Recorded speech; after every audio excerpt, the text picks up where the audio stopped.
We'd like to now begin the Q&A section. We have a couple questions that have been posed by participants that we'd like to address.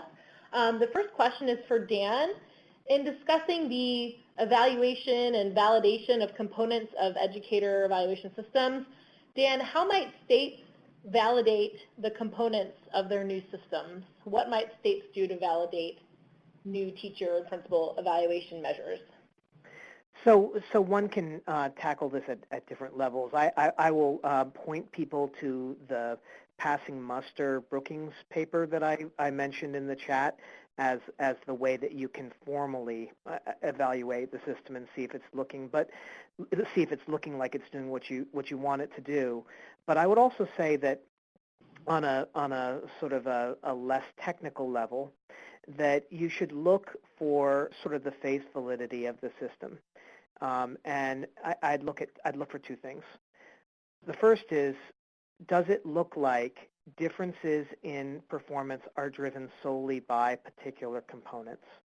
That suggests to me that some of the components aren't doing what you would hope that they would be doing. If a component says all teachers are the same, then I think you have to wonder at a high level, why are we doing this?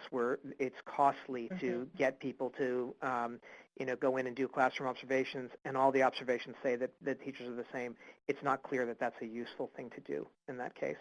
And then the other thing is, and this comes up in the context of a lot of times with teachers who are in value-added and non-value-added areas, if it turns out that there's much greater differentiation in value-added areas, for instance, than non-value-added areas, well, you might think that, let's say, teachers are rated more highly outside of the value-added grades and subjects, that the teachers outside value-added grades and subjects are just better. I mean, that's one plausible explanation for that finding.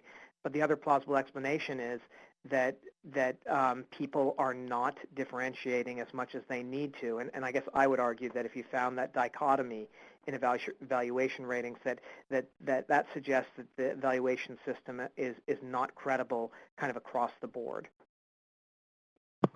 Great. So it sounds like states should definitely look at their data, look at the results, even districts or even at a campus level, to review outcomes and then investigate any anomalies or interesting things that come out of the review of those data. Yeah, and I don't want to take too much more time, but I just want to say really quickly, something that states and districts should be doing is collecting the individual components from individual teachers. So in some places, that is not happening, that districts, for instance, just aggregate to the school level or to the district level what are the summative ratings of teachers, and then that will get passed on to the state. If that's the system, we will never be able to learn from the variation at a state level. We'll never be able to learn a bit from the variation that exists between teachers.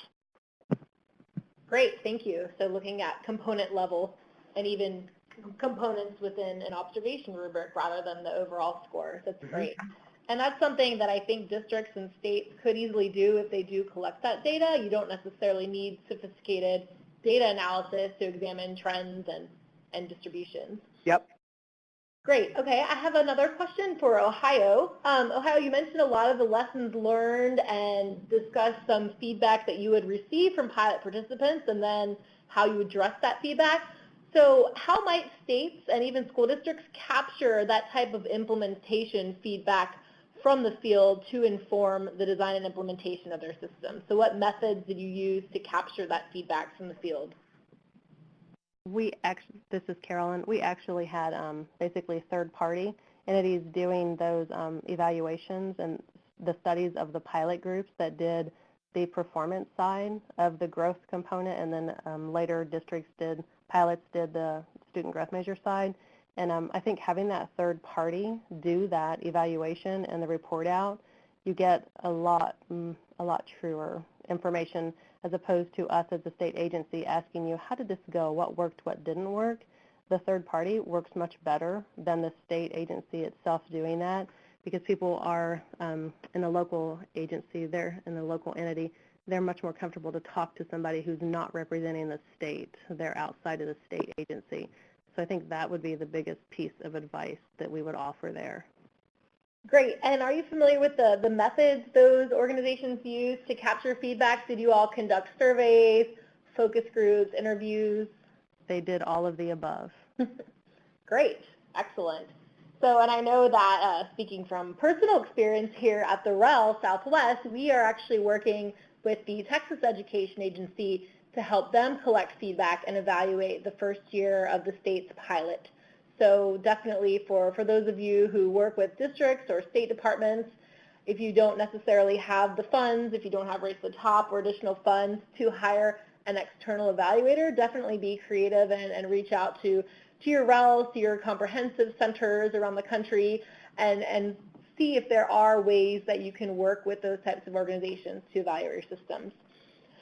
Great, thank you so much. Well, unfortunately, we have run out of time for Q&A. There were a number of comments that were posed within the discussion question section of the webinar, the pod, and it looks like a lot of those have been responded to already, and those will be archived as well. Also, someone had asked if we could compile all of the links that were shared within that webinar pod, and we will include those within the archived materials. Now I'll go ahead and turn it over to Jackie. Well, thank you. Thank you very much to all of our presenters. We had presenters from across the country with us today, sharing very rich content and detailed information with us that we'll all be able to use in our work. And we do invite you to complete our stakeholder feedback survey.